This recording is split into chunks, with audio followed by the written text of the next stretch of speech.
in the late game. Excellent late game team fighting, facilitated by an MVP-worthy performance from Name on his first game back. Early laning, struggled a bit, but carried it through in the late game.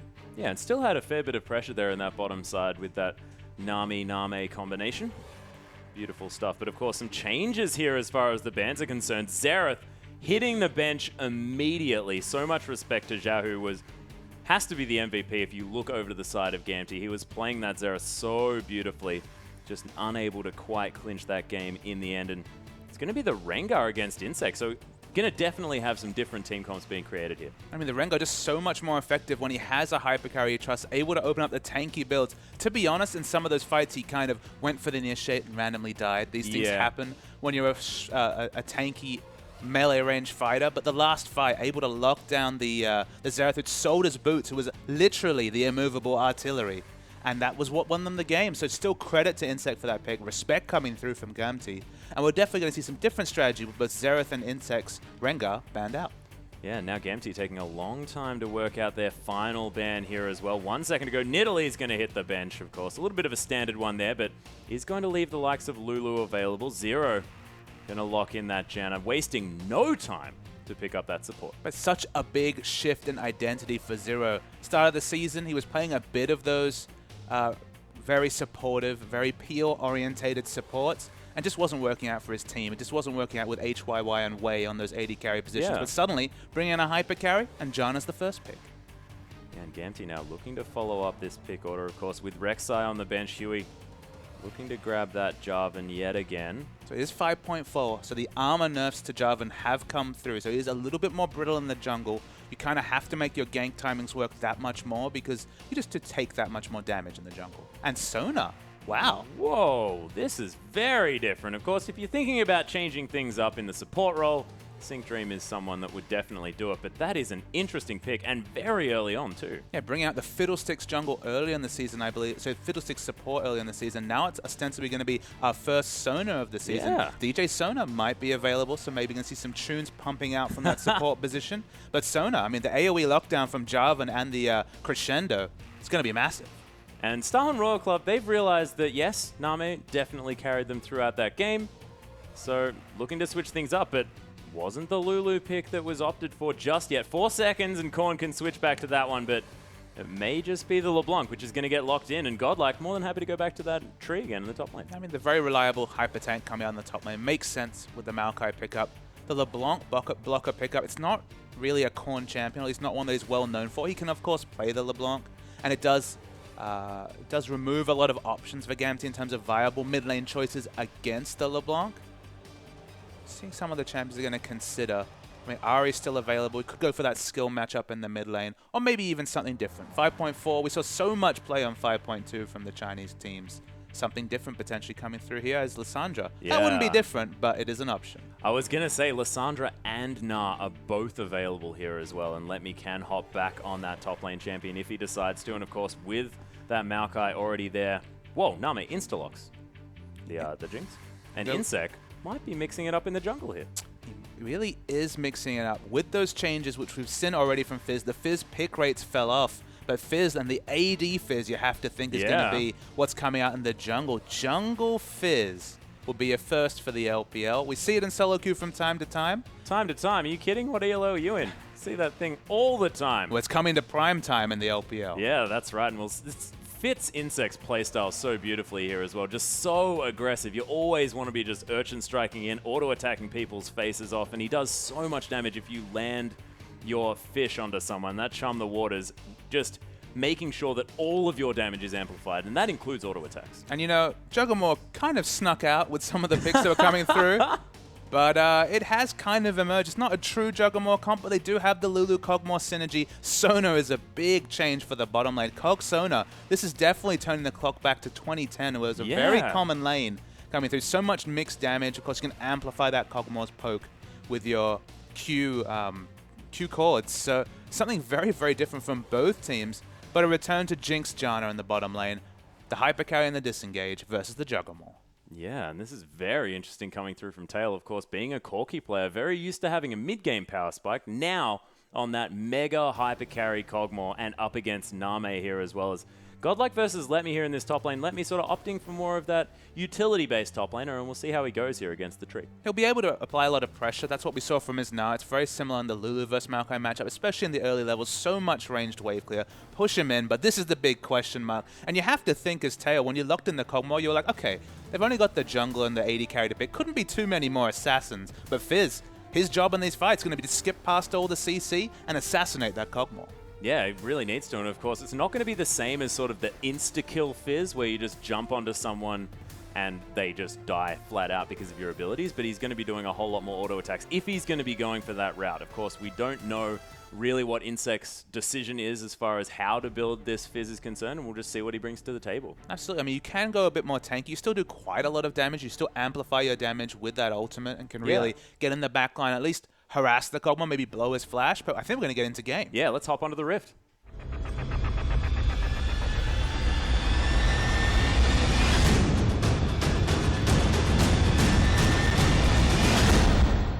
And here we are, ladies and gentlemen, with Starhorn Royal Club taking on Gamtee. Of course, Starhorn managing to pull out that victory in the first 62-minute game.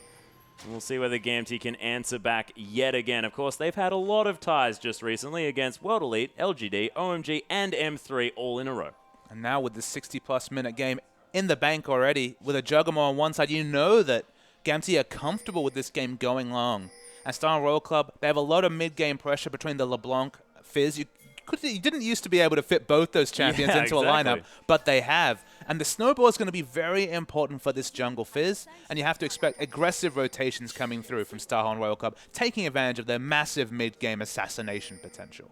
Yeah, I'm just excited to see Sona here as well. It's unfortunately not the DJ Sona skin. Not going to be coming through this time, but Sync Dream, with that sort of the crescendo being his form of CC that he's got, he has to make it to level 6, Papa Smithy. But it's amusing that, you know, I feel hesitant to call this Juggernaut just because when you talk about peel, there's not that much peel coming through from Gamtee. Sona has the crescendo, doesn't even have exhaust, so doesn't have the summoner spell choice. Lulu, of course, has all the things that Kog'Maw are looking for. She can either speed him up, she can polymorph an enemy. Of course, she has the disengage from the Glitter Lance and has the ultimate, but it's not, say, Janna Kog'Maw or Janna Kog'Maw Morgana or any of those sort of combinations that come through. The disengage is actually on Starhorn Royal Club's side as they've picked up the Janna. So without the disengage, it's not a true Juggernaut coming through from Gamtee, but it's still a very aggressive, very strong Protect the Kog'Maw comp. Yeah, and having that wild growth and the whimsy, as you sort of mentioned, like with the Lulu ban in the last game, the fact that that whimsy just so integral as far as getting that Juggernaut to be working out. And we'll just see how this goes in the laning phase, because you have to think, especially once level 6 gets hit by Gamtee, they're just going to have so much poke in this lane, what with Sona and that living artillery. They're going to have a lot of... It's a very strong laning duo. Maybe not necessarily at level 1, but get a few points in that Biocane Barrage, rank it up to 3 points, and you can be very aggressive in trades. Kog'Maw's trading at level 3, at level 6 especially, is underrated. Once you pick up the living artillery, you can do some very aggressive trading, but I think just like last lane, going to be a lot of Name pushing in aggressively as Jinx and forcing Tail and Kog'Maw onto the back foot. Yeah, Jahu already shoving out this wave very quickly. Korn doing a fantastic job last hitting under this turret. Does have a little bit of a CS advantage there. And as you mentioned, Let Me putting pressure on in this top lane. It'll be super interesting to see late game team fights because, you know, when we've seen the Juggernaut, and we have seen it in the LPL, it's all about Kog'Maw positioning aggressively at the front of the fight, then having so many shields and so much, you know, bonus health from the wild growth, etc. As Synctum's doing a lot of trade damage to 0-0, doesn't have any sustains, it has to back away. We have to remember Sona was actually one of the classic laning counters to Janna with her sustain and poke.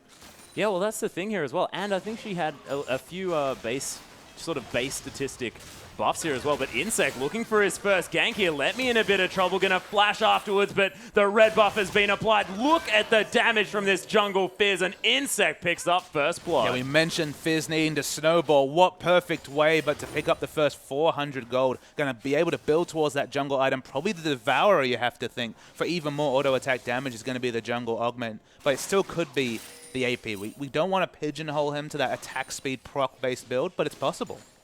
And actually, he's able to he's actually trying to sneak back into the top lane. They're looking for the second gank on this Lulu. Yeah, and having that teleport down, having the flash down here as well.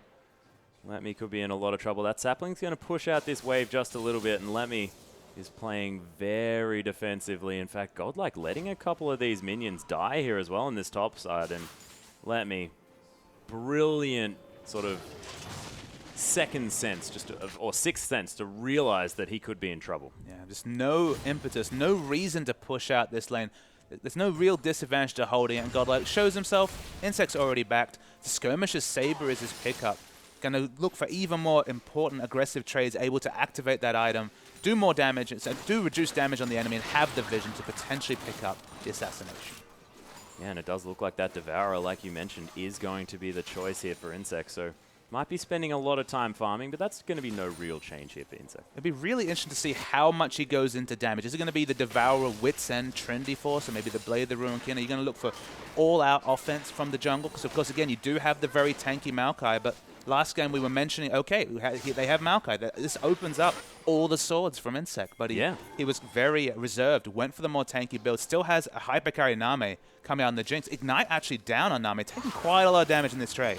Yeah, actually, going to flash over the wall here as well. They're going to find Name, uses his heal, but it's not going to be enough as Sync Dream completely out of mana. And Xiaohu sort of just passed Insect like ships in the night and just went, no, we need to kill this Name. And Xiaohu, all credit to him, because he was by far the first to rotate. You saw Korn on the minimap was making it towards the bottom, but was far enough away that Insect had to pull out, was worried about the three-man strong Gamtee lineup. Tail picks the first kill down in bottom lane. And again, this lane will morph from level 6 onwards, so it's important for them to pick it up. Is Zero going to stop some backs? He is going to stop some backs, but might actually be able to pick up a kill here onto Sync Dream. Urchin strikes enough, and Insect picks up the second kill for Royal Club. I mean, the communication definitely on point. This was a big concern, a big question mark for Starhan Royal Club in previous weeks, but the communication between the Korean jungle spot duo on point. They pick up an exit kill. As we just watched, some aggressive trading in the top. Yeah, actually, Godlike doing a lot of work here to let me. That passive working out here for him. Fantastically. Frozen Tomb going to land here onto Korn, who takes so much damage. Going to use that distortion to get back here as well. Xiaohu doing a lot of work there, but the Mimic is the one that's taking a lot. As Huey going to force the flash here out of Insect, and everyone very low, but no kills just yet. I mean, the juke from Korn on that last distortion was incredible to get away from the enemy. I thought for sure he was going to perish, as Godlike not enjoying these trades in the top lane. Yeah, actually, the first one working out quite well, but as the sustain comes through here from Let Me, the sustained damage from Lulu is just a little bit difficult to deal with. I mean, during that gank, they walked through the pink ward. I thought for sure that the passive wasn't going to be the big factor, wasn't going to be able to juke, but just going backwards, moving into the middle of the lane, completely juked out Gamtee. No exit kills on either side, so for that to be a balanced gank, just impressive mechanics coming through from Korn on the LeBlanc. Yeah, Zero going to make his way back down to this bottom lane here as well. Takes a power chord for it. We're going to activate that shield to get a little bit back here. Zap not going to find Sync Dream here as well, as there's Bioarcane Barrage. Tail wants to turn this one on, and you can see Royal Club have to respect this Cogmore. I mean, especially once level 6 is hit, it's going to be very hard for Nami to push in the waves and play from the front as he was in the previous series. You have to respect the ooze coming through from the E and then the trading potential with the living artillery. So until level 6, very viable to push in a Cogmore. In the long lane, once Crescendo and the living artillery are available, very risky for Starhan World Cup to play this style. Yeah, nice work from Tail there, just punishing the pickup of that cannon minion, as Insect going to take down his red buff here as well. Gold, not too much different. Of course, having a whole lot sitting on Insect is normally something that you'd say this is something you want to avoid because you don't want to funnel too much gold into the jungler. But when it's a jungle Fizz who's building a Devourer, you kind of want to have some gold on that guy. I mean, it's a snowball jungler with a snowball jungle item. I mean, they're doubling down on snowball. They absolutely need to get that picked up as fast as possible to farm up the Devourer stacks. I like that he's playing Tundra Fizz and he's snowballing as well. There you go. Nicely done. He's being lore appropriate. I know how much you value that Atlas. That is very, very important. Of course, you got to make sure that you fit it in. Insect going to be donating over his blue buff here as well. I'm actually quite surprised about that, but Korn is going to manage to grab that one. I mean, to be honest, because you're maxing the W rather than necessarily the playful trickster, you don't use a stack though. It's absolutely a Devourer That's what you stack. think So that's a depressing donation coming through from Insect. But because he doesn't need the mana so much, and the AoE clear not as trivial when you have the Devourer, understandable to give away the blue. Falling low in the jungle and Gamtee, they're going to pick up Dragon, and it looks like it's going to be uncontested. Yeah, it is going to be Insect. Very low, not going to be able to contest. They, of course, are going to see it, and there's the Super Mega Death Rocket, but Huey, finger on the smite quite nicely there, just going to take the rocket and kill the dragon. I mean, Name playing like an Ezreal, just sniping around, just looking to see what he can pick up with the Super Mega Death Rocket. No wild dragons to pick up. as Gamtee, they pick up the first objective. And I feel pretty good about that. Yeah, not too bad at all. Godlike is going to be able to push out this wave, but Let Me gets back there just in time. He even has that teleport available here as well. Catalyst completed for Godlike. We'll see whether he decides to go for that Righteous Glory yet again, or whether it's going to be maybe that Rod of Ages.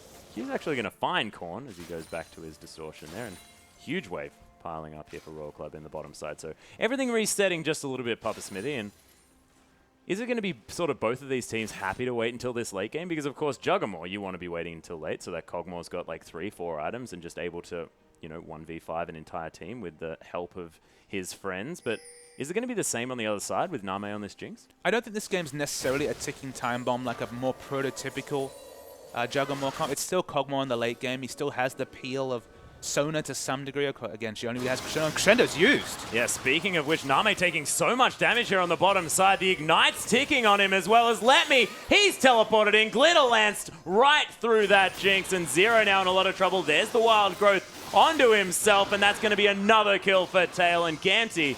They are focusing this bottom lane. And Atlas, I hate to be a prophet, but you remember what I said. The moment that level 6 is hit on the Gamtee side, this lane would change. How much more difficult and risky it would be to keep the lane pushed up. That's what they did the whole of the previous game, was Jinx pushing with reckless abandon onto Tail on the Corki. You have to respect the Sona Crescendo and, of course, the Living Artillery trades coming through from Tail. He even had the Sheen. He was even tipping his hand. Didn't go for the Phage for more smooth last hitting. Went for the Sheen for the burst trades. Lulu with the teleport, and suddenly a double kill for Cogmore. Yeah, they are going to be able to pick up a turret here on this bottom side. Huey's very aggressively positioned. Teleport's coming through. Yeah, there's a teleport from the backside, and Godlike very large here on this tree at the moment. Sync Dream going to use that W to try and get away, but that's going to leave Tail all so dead. That's a super dead Cogmore. He's going to be able to use that Acathian Surprise to get a bit of damage onto Name, but that's about it. And Royal Club now going to be able to pick up a second outer turret for themselves. Yeah, the turret was at 1 HP for Gamtee to take. Weren't able to finish it, so the global gold is delayed a little bit. And as you mentioned, this is like a minigun Name, 4 points in the minigun. Got the Janus shield running, so of course are able to take out that turret. 2-0 is the turret trade. The counter teleport, a big thing for Starhorn Royal Club. The kills in Gamtee's advantage, but, you know, you have to take the global objective over that extra kill. Oh, yeah, and especially because, you know, Godlike in that top lane took down the outer turret with Insect's help and then immediately teleported in and picked himself up a kill. So sort of both teleports used successfully, but a little bit more successfully on the side of Godlike because he got 2 turrets for it. And look, that pretty much apes the previous game. I mean, both teams playing smart, but Starhorn Royal Club doing it just that little bit better to pick up an advantage. That's what it proved in the first series when Starhorn Royal Club able to take down Gamtee in that 60-minute epic. In this game, still very even, but just slightly eking out an advantage in terms of turrets of Starhorn Royal Club. Yeah, Insect able to pick up that Gromp here as well. A Devourer on its first stack. Not bad. I want more soon.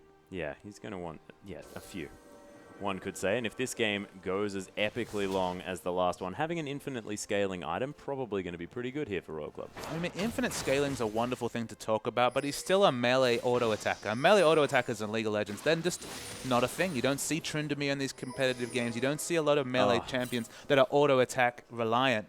Just shine in team fights. Of course, when you have an escape like Playful Trickster, it opens up that playstyle. Gamtee do pick up that outer turret finally. It was on very low health. But in the late game, one mistake, if you go for the squishy build especially, if you really focus on damage, you can die so instantly as a melee carry. And so in the early skirmishes, in 2v2s and 3v3s with an early Devourer, absolutely Jungle Fizz, oppressively strong. Just complete nuisance to deal with. But in the late game, it's not as good. And we'll see whether they actually get to that point. Of course, Royal Club starting the snowball early. They have those 2 kills onto Insect, who's now camping out this red buff, waiting for it to spawn. Huey might be in a bit of trouble as they have a pink ward that is going to be spotted here. Chum the Waters onto Huey is going to pop here as well. Cataclysm to come through. Godlike in a lot of trouble as Zhao, who's now going to have the focus split up onto him. Going to use that ultimate very aggressively, and Godlike is going to fall down. Gamtee with beautiful collapse play. Yeah, the communication for the collapse was wonderful from their team. It looked like they were making a mistake when we saw the aggressive flag and drag from Huey, but he knew exactly where all his teammates were. It was a very smart engage coming through. The all Chinese lineup, you can tell the communication's definitely on point for Gamtee. But Sing Dream, he needs to run away from that force. Yeah, he's going to use that Song of Celerity to get himself a little bit of extra movement speed. And Gamtee, they're going to rotate and pick up that outer turret in the mid lane. So evening out the turrets here of Gamtee, and now they've got a little bit of a gold lead too. I mean, there's power spikes across the board for both teams, but the big one is among the AD carries. I believe the Infinity Edge is coming close. We see the crit cloaks, just the recipe needed for Name to answer the Trinity Force very early coming through from Tail. In both games, actually, Trinity Force completed before the Infinity Edge, and that was with Name opting into Zeal, opting into Berserker Greaves. Hasn't been rushing towards that big item, but in terms of completed item power, definitely in Gamtee's advantage with the Trinity Force to complement the two Merlonomicons. Yeah, and especially now that Living Artillery has come through as well, Tail just able to spam that one out and get these Trinity Force procs, make sure his auto attacks are doing so much damage on this Kog'Maw. I mean, the burst also with Bioarcane Barrage, because it is still a spellcast. You still do get a very nice burst on first auto, and as you mentioned, going to be in position to get those Living Artilleries, keep the Trinity Force procs going, and even the move speed, you have to mention. Yeah, true. Very useful for the very squishy, high damage Kog'Maw. And especially now that he's got so much feel as well. Sync Dream could be in a bit of trouble. Takes a QR combination here as Super Mega Death Rocket sails through as well. And Sona's gone for a tier, so she's going to be in a lot of trouble every time she walks near a skill shot. Let's be real. Yeah, that's true. Going to have a lot of mana, though. It's something. So that's good. Just play those keys like a piano. Which is also thematically correct. As Korn's just going to get aggressed on here as well. Leaves his Mimic just hanging out in the Cataclysm as this Dragon is falling down, but not quite as quickly as Gamtee. There's Sahon Royal Club, would have hoped, and Gamtee going to pick this one up. Chum the Water's going to come through, not going to find anyone here as Huey in a bit of trouble. There's the Wild Growth as well as Insect's going to pick up the Dragon Xiaohu. There's the Crescendo onto Godlike as well. They want to remove the tank, and they do. 1-0, but Dragon going in the way of Royal Club. Korn now trying to move around. Song of Celerity speeding everyone up, sort of the mini, not quite as good Talisman of Ascension.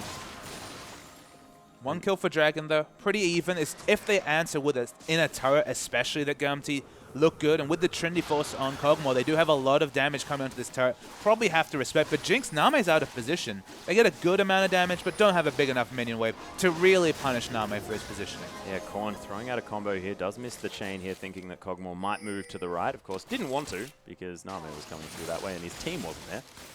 Xiaohu going to use that Glacial Path to get him to safety. And Royal Club now looking to make a move here to this outer turret in the mid lane. It's only the outer turret in the mid lane that stops them having all outer turrets. They want to get it down. It's still very healthy. Sona has backed away, so only 3 members defending. Looks like Star Royal Club going to show a lot of respect nonetheless. Yeah, Tail going to get a fair bit of damage down to Name there as well, but did miss the cannon creep, which is very important to note. Xiaohu, half health. Does have that Frozen Tomb available again. Doesn't have Lucidity Boots that he's built up yet. Of course, mid lane Lissandras do like to pick up. Oh, Name, you're in so much trouble, buddy. Tail just auto attack for the last kill. And this is what happens when you got a Frozen Tomb and there's no QSS yet. The Glacial Path from the River Brush. No wards coming through from Star Royal Club, so just too aggressively positioned. Name actually already had gold for the Infinity Edge. Was sitting on a bit of bonus gold, just trying to build up maybe a BF sword. Sorry, just a long sword to complement that Infinity Edge pickup. Too greedy. Have to use the Flash Xiaohu, but getting the pick on Name feels good. Oh yeah, and Tail now able to head back here to this bottom side, and it's not just the pick onto Name, which is what they want. He's the member of the team that they want to be killing, but it's getting an extra kill on this Kog'Maw as well, getting you closer and closer to those extra items, to the big purchases that Tail is looking for. It'd be very interesting to see his second item. I mean, in the West especially, you want to get that Infinity Edge as soon as possible, because of course, between the Trinity Force proc and the Infinity Edge crit, can be so much damage. Let me is in a lot of trouble. Wild Growth's there as well, gets knocked up by the Howling Gale, but he's going to be okay. And I am not sure that Royal Club needed to let him live there. It's possible that Korn didn't have the distortion available. No, it looks like his ultimate was ready. So again, just respecting the movement speed coming through from the Whimsy. We don't accuse Starhan Royal Club of this enough, but maybe not bloodthirsty enough with that dive. What are these words we're using to describe Starhan Royal Clubs? Insect wasn't there. That's the issue. That's fair enough. Okay. He would have gone for the dive. He would have. He most definitely would have. So the BF sword is completed. Bloodthirster after Trinity Force was what Crystal was doing against EDG in their Juggernaut game, just to navigate then these. Static Shiv, I think. I mean, it makes sense to some degree. Of course, you miss out on Infinity Edge, which is often seen as a core item on Kog'Maw. I can understand why, especially with the Trinity Force, those autos doing so much damage from relative safety with the maxed out Bioarcane Barrage.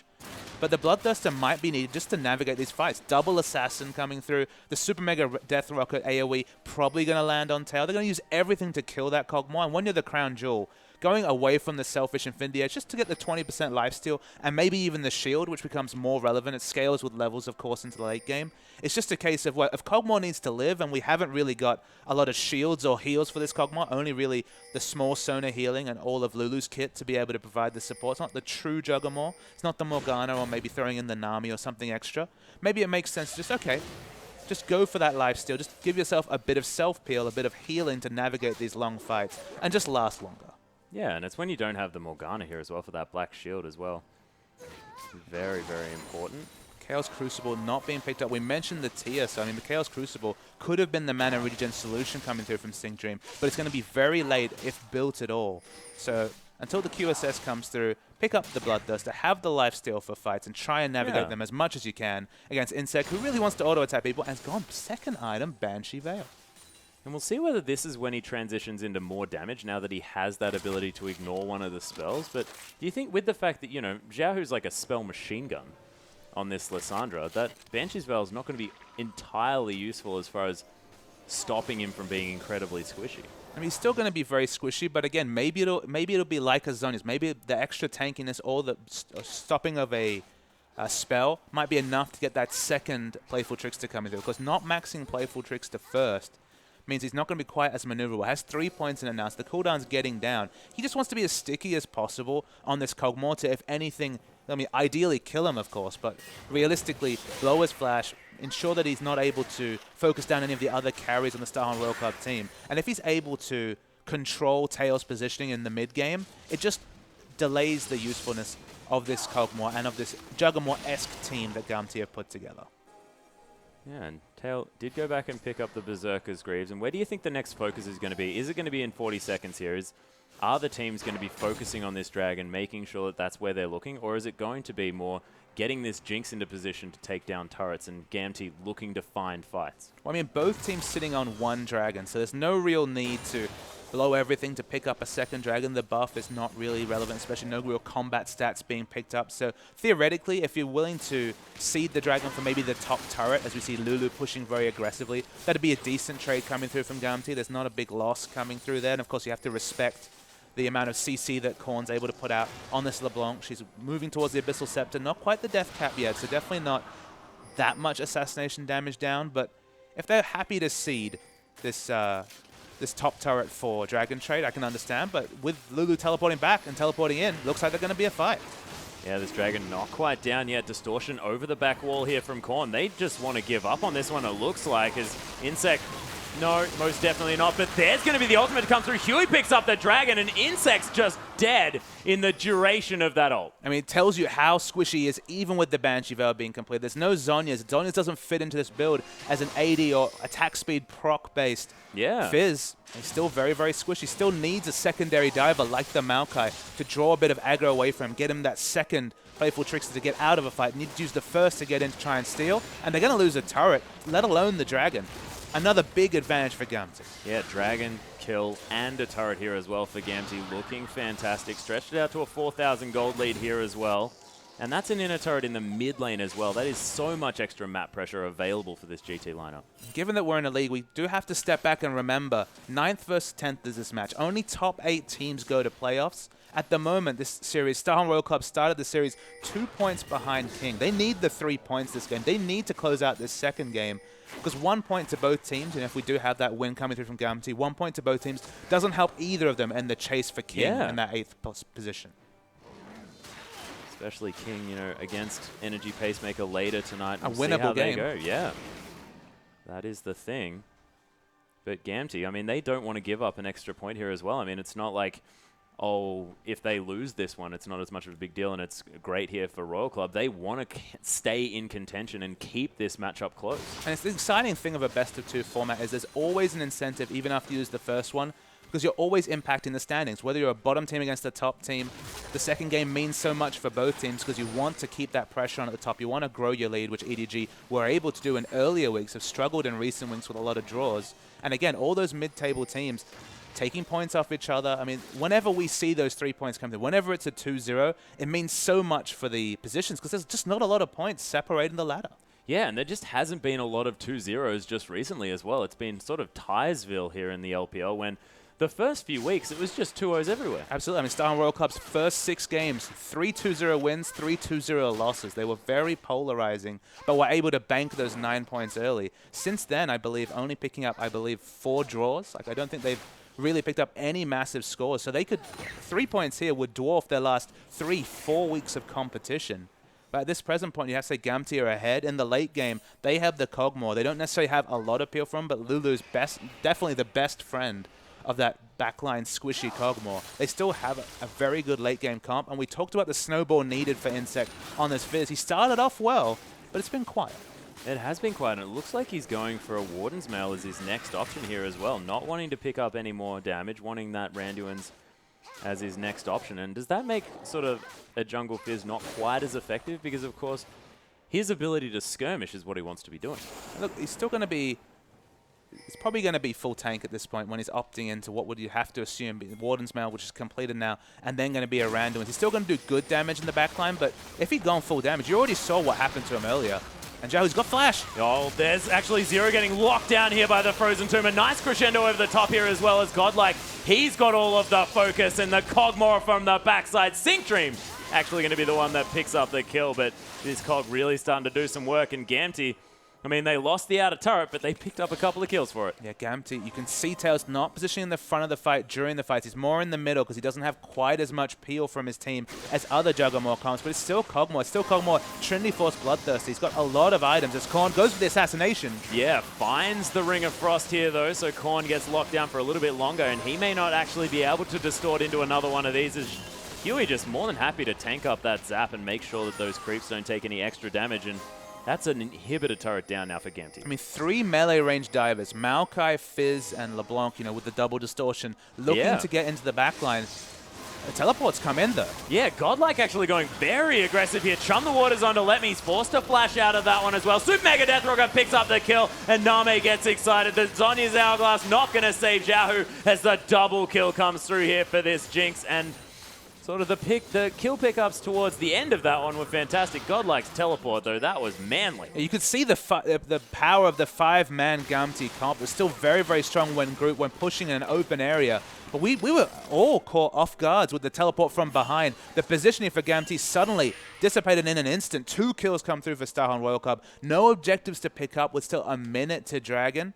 But you can see, in a long 5v5 fight, Gamtee look excellent. It's those flanks, in this case, the flank from behind coming through from Godlike, that Star World Cup really have a chance. Because if you're fighting small skirmishes against 2 assassins and a Maokai, you're going to have a good time. Yeah, well, that's the thing. And Letme's gone for a very aggressive build here as well. Wants to make sure that that wild growth is giving as much health as possible. He has got a Rabidons now. I mean, we actually, as a group, sat down and looked at the damage done in the EDG versus Snake matchup, and we saw that Lulu actually had less damage done than the Nunu in that game. So Lulu, my goodness, she's not building this for AP. She's not building this for damage necessarily. The Glitter Lance going to do that, a little bit more damage with the AP scaling. Just as much AP as possible gives Whimsy, the 10% AP scale on Whimsy just means that this Cogmore is going to be that much faster, and of course all the extra health on both the shields and the wild growth, stacking AP just to make Tail happier. Yeah, and so this is probably the first time that we get to say that a Rabidon's Death Cap is a defensive choice. It's a balanced, flexible choice, but I agree with you. First and foremost, it's more health, either implied in terms of a shield or true health from the wild growth for Tail. Yeah, exactly. It's an exciting idea. Name, he's going to be able to take down the Scuttle Crab here, as the top side is going to be the focus here for our Gamtee lineup. Korn faking out to this bottom side, of course, knows that there isn't a lot of vision available for Royal Club. This Baron, if they do decide to go for it, you have to think is going to go down very quickly. What with that Bioarcane Barrage is Godlike moving very far forward. Glacial Tomb not going to be, Glacial Path, sorry, not going to be taken here for Xiaohu, as Huey's looking for some sort of engage. Well, they need to recreate their previous engage and find a flank, but the risk, of course, is that Gamtee could just rush down mid and force this inhibitor turret. So it's very, very tenuous right now. Star World Cup trying to split push as we get a pause at a really important time in this game. If Gamtee break the base, that is massive for them. Yeah. And Starhorn Royal Club, with their skirmishing comp, may never be able to go for the a split engage, because of course if you risk going for a pick against a team that can just rush down and take your inhibitor, that's a big strategic hold they may never be able to recover from when they're so reliant on a pick, they're so reliant on a flank to force a fight. Yeah, and it's almost nice that we've got to pause at this moment in the game, just because there is so much that could potentially happen. As 5,000 gold is the lead here for Gamtee. But of course, anything can happen, and both of these teams have demonstrated that they're more than happy to take it to the super late game and stay competitive despite what the comp says. And Star Royal Club, they really need to get this pick. They cannot afford to lose their inhibitor turret because it will be just so, it just reverberates. It's like when the Baron went down, all the kills went down at Baron last series. Gamtee got so many advantages off that one misplay from Star Royal Club. The base going down would have been the same thing here. But it looks like we recreate it, and Gamtee, they're going back to that Baron bait. Although they don't have a lot of vision here around the Dragon. You can see Royal Club, they're pushing up towards this mid side. Now checking towards this one, and oh my goodness, Gamtee, the trap has been sprung here as well. You can see Godlike taking so much damage, but he's pretty tanky here. Chum the Water's just going to get eaten by all the shields.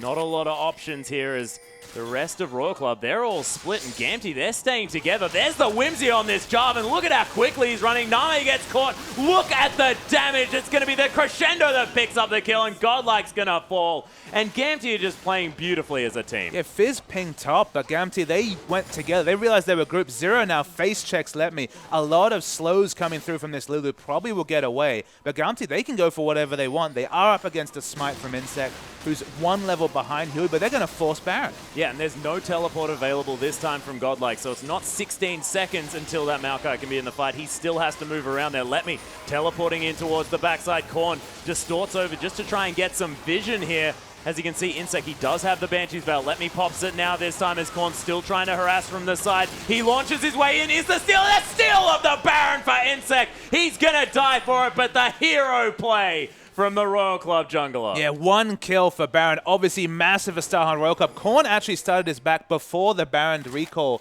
had become empowered, so is still able to get away. But Gamtee, they needed to be on point with that smite. It would have justified their amazing play. They stayed grouped, they got some picks, which opened up the chance to Baron, but they leave the 50-50 smite available, and Insect takes it away. And if Gamtee had picked up that Baron, that would have been the easiest inhibitor pickup of their life. Of course, no turret there in the mid lane. You have the empowered creeps there as well, and this means the Royal Club even able to pick up the free dragon for themselves. And I feel bad about harping on about how much Gamtee lost, but look down this Starhunt Royal Club team. It's only really Name for the Rocket wave clear. They don't really have any sort of other wave clear between Lulu and Fizz. Of course, very high risk wave clear, but the potential for it. You have to think, as you say, that Baron buff would have opened up the base. They could have picked up their first inhibitor, but it all changes. And now it's 5-12 then kill score. But Star Royal Club, they might be in the lead. Yeah, Name actually more than happy to tank up this inner turret here as well. Took a lot of damage. And this is what we noticed in the last game. I mean, if you give any advantage to a Jinx lineup, they are going to rip through your structures. Absolutely going to. The no Mikhails on Sona might be something they have to comp around, as he actually has finished, unbelievably, has finished the Archangel stuff and working towards Seraphs. Look, Sona's squishy. We were talking about how with the tier build, couldn't face check any champion. It's going to have a bit of effective health coming through from the Seraph's Embrace later, but that is that's definitely thinking outside the box. No, but he's going for a kiting build, obviously. He's going to finish off that Iceborne Gauntlet, I could imagine. My Sona and solo queue, I'd be pretty mad. Oh, really? Well, then I guess we shouldn't do it later.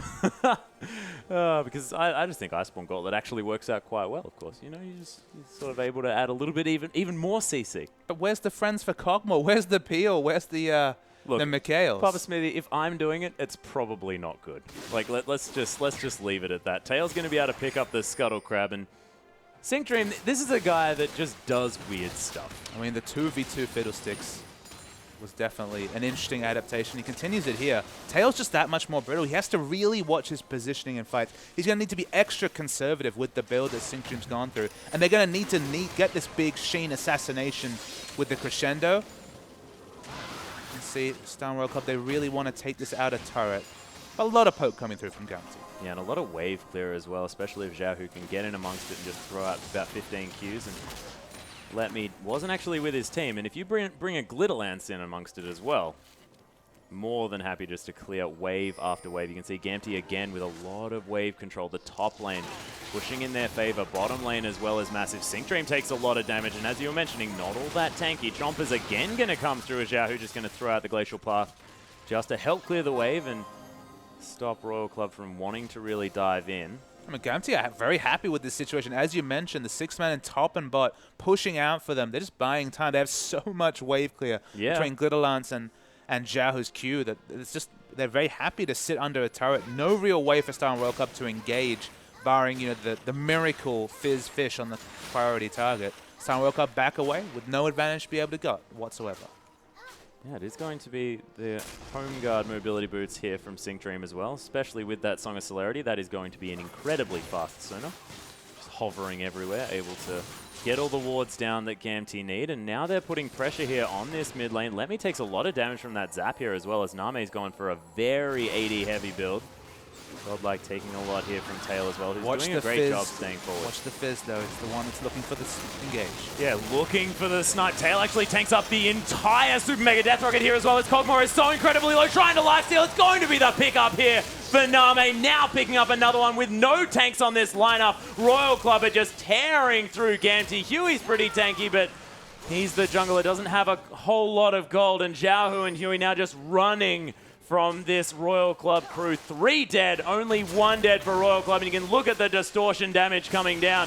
Huey gonna sacrifice himself, throw out a spear just for fun.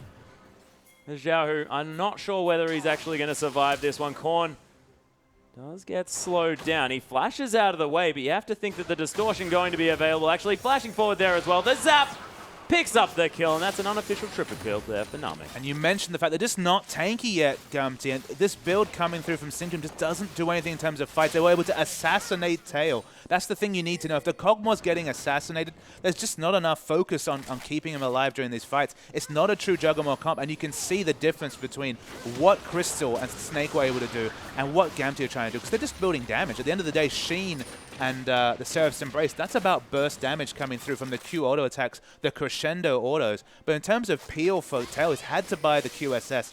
Staying further away from the Phantom Dancer or the Static Shiv or the other auto attack modifiers, and it's really only about burst, you have to say, with this build, because he does not have any attack speed crit items outside of what Trinity Force brings. That being said, he's very, very comfortable. This is a very similar build to what he built on his Corki. So more than happy just to transfer it over onto a Kog'Maw there as well. But you're right. I mean, there's just no dedicated tank, really.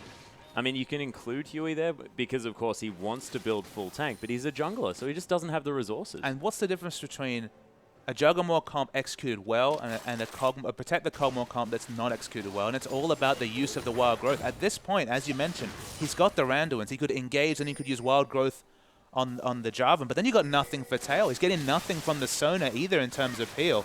I mean, again, that's all the supportive abilities used before Kog'Maw. He basically just has to fight for himself. So they're between comps, they're between identities here, Gamtee. And just with what they've picked up, it doesn't feel like they're able to do either of those things well. And you can see actually Sync Dream selling a whole bunch of his items and now trying to pick up that Mikhail's as quickly as possible. The Sheen, it's gone. He sold the Kindle Gem there as well, and he's picked up, of course, the little idol there. Which is how inefficient Atlas. He's lost out and would have been in Mikhail's at this point. Now he has even less cooldown reduction than he did before. Caught between arms, they have to cede plenty of advantages because, again, if anything, their Sona's dramatically behind in terms of items now because she's had to re-put them towards that big Mikhail's pickup. It'll be significant, but Gamtee, they're going to have to cede maybe that's the next Baron. Baron's available right now. They still don't want to fight for it. Mikhail's is picked up, but at what cost? Look at his item build. It's like he's lost about 4 or 5 cost-effective items to pick up the Mikhail's. Yeah, it's just ridiculous, but he does have it. That is the main thing. So he's going to be able to stop some of the CC that's going to be coming through, but I believe that Tail may have even been caught in his own team's Cataclysm in that last fight, and you can't Mikhail's that. No, and doesn't have Flash available. Kog'Maw, without a true Juggernaut comp, without Flash available, Gamtee don't want to fight, and this is just Star Royal Club's chance to take whatever they want at the map. Remember, they're only 1,000 gold ahead. They don't have a significant turret lead either. Given that Gamtee have put themselves in a hole, you'd have to say, with kind of the item builds they've taken, they're going to be happy to lose the minimums. Insect needs to run away. There's also the fact that Name's a full static Shiv in the lead as far as items are concerned here as well, over that Kog'Maw, which is just huge. He has A lot of money, of course. Still a fair bit in the back pocket of Tail, but he's 2,000 gold behind. He's 2,000 gold behind, and he's been pigeonholed onto what is effectively a burst build. As you mentioned, it's a Corki build. If he's doing, if he's doing Living Artillery auto or weaving in spells, then it's absolutely fine. But when you have such long range with Biocane Barrage, you want to be about critical strike modifiers, the Infinity Edge, the Static Shift at a minimum, some attack speed, and he just doesn't have that from his build at all. He's definitely putting out a lot lower damage than a Kog'Maw expects, and with the lack of peel, it's probably fine. Oh, Super Mega Death Rocket sails over though as Letme's going to get engaged on here from Insect, trying to get the work done. The flash out of the way of the Crescendo there as well as Xiaohu trying to play Peel in this fight. Does manage to weave a lot of spells and Zero's going to fall down, but Name picks up the kill. Here on the backside though, Tail running around this fight as quickly as possible. Huey's going to die and Name gets excited. Gamtee are flashing left, right and center to get out of this one because this Jinx is at full health and Name's not finished. And Gamtee just don't have any damage. There were people in the front, even Korn in the front line was surprisingly tanky because it's not the right modifiers on Tail. He wasn't able to burst down that LeBlanc despite her being in melee range and the CC coming through from Xiaohu. And it looks like it could be Baron, but with the teleport coming through, this is the emergency. They cannot let Baron go down to Starhorn Royal Club. Yeah, Letme didn't have the home guard, but he is going to find it here before it falls down. Korn was waiting on the other side. You can see these members are very, very low. Letme trying for the steal, but doesn't find it here as Kog'Maw's just going to die on the backside. Korn picks up the double kill as Name is going to get excited on the back as well. And Super Mega Death Rocket just to send a message here to Sync Dream.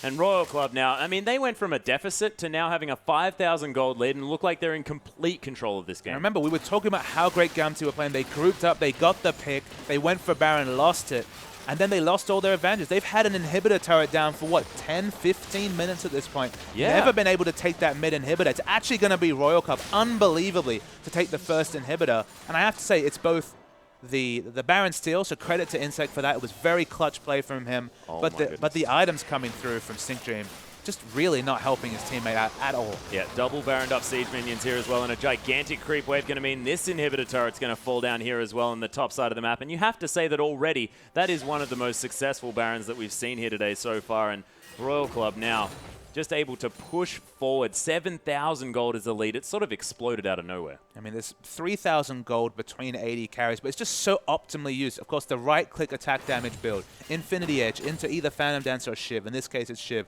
Bloodthirster picked up for a bit of safety and more AD, and then, of course, the Last Whisper for armor penetration.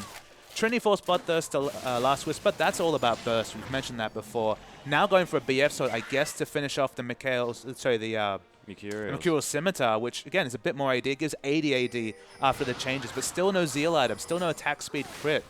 In a long fight, this build is going to be exposed. He will do far, far less damage than Name. Yeah, and we'll see whether it's going to be Gamtee able to position themselves right, of course. Name with the Mercurial Scimitar now completed. This is a 6-item Jinx, a 6-damage item Jinx, ladies and gentlemen. And Name is going to be tearing through the members of Gamtee. And when you don't have that dedicated top lane tank, you've just got a Lulu there instead. Letme's just going to explode. I mean, you were mentioning earlier today about the 5.4 changes and China staying in a 5.2 mentality. You can actually see that in terms of the trinkets. Not many upgraded trinkets, of course. 250 gold for the massive boost in either Vision Denial or Vision coming through has not been put to good use. His Tail almost dies instantly to one round of spells. Yeah, Insect just going to focus on this inhibitor as well. Huey going down incredibly low. Chum the waters onto Xiaohu. There's the rocket crit just to pick up Huey from the backside. Letme in so much trouble as Name's just tearing through everyone on Gamtee. The Zap finds Tail. Korn, a triple kill there for Name as well, and his Jinx is just looking terrifying. And this is game over. Starhorn Royal Club with an incredible series of plays in that last 10 minutes. And a massive result from Starhorn Royal Club. They actually jump, catapult over King into 8th place. They're now in playoff contention with, of course, Name. 4 grand finals in a row, at least at this present time. Remember, King do play letter. Only need 1 point to, I believe, catapult back into 8th spot. But Name, bring him into the lineup. Three points for Starhorn Royal Club. Gamtee, I'm not sure what they were doing that game with those builds, Atlas. They were looking so good, and then one Baron steal later, it all fell apart. Yeah, a little bit unfortunate, and I guess their take on the Juggernaut comp just didn't quite work out. I mean, they went for that Sona pick very, very early on, but not entirely sure what they were trying to achieve with it. I mean, the Sona just offered so little. You have to remember, one of the reasons Sona fell away is in terms of peel, has the Crescendo Has, you know, some slows on her E with the empowered E, but just doesn't have a lot of disengaged CC compared to a Nami, compared to a Janna, which is what we saw from Zero. And then going for this burst build, you'd have to say. Of course, it was the Archangel Star finish very early into the Sheen. I mean, they have a Kog'Maw for damage. Like, they have Lissandra. They had enough damage, but Kog'Maw's not going to do any damage if he's dead, and that's what was happening. He was getting assassinated. Against double assassins going a burst build, just a mind explosion to me. Yeah, it was a little bit of a mind explosion, and Korn able just to delete members. He didn't die that game. 2-0 and 5. It was sort of like they just had a wave-clearing LeBlanc that game, but it was beautifully played, especially late, ladies and gentlemen, for Star and Royal Club. Congratulations for them, but we've still got an entire day of LPL action coming up. Vici Gaming are going to be taking on Invictus Gaming right after this.